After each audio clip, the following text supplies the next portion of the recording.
How you actually compare to the rest of your class? A raw grade doesn't tell the whole story, but a Z-score does.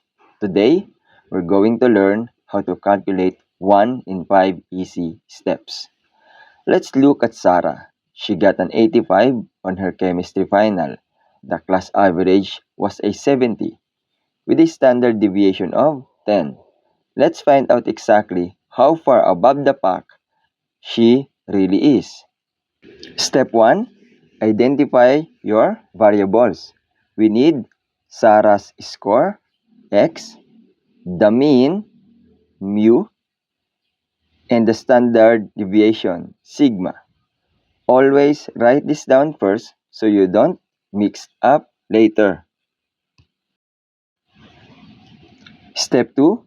Plug them into the Z-score formula. It's just the difference between the score and the mean divided by the standard deviation. Simple, right? Step 3.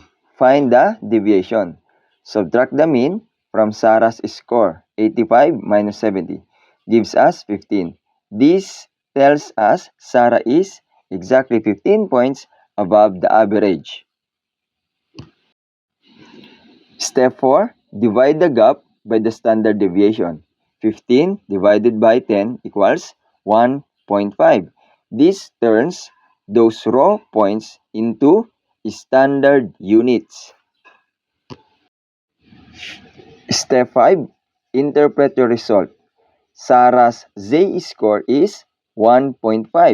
This means she's 1.5 standard deviations above the mean. She's officially in the top tier of the class.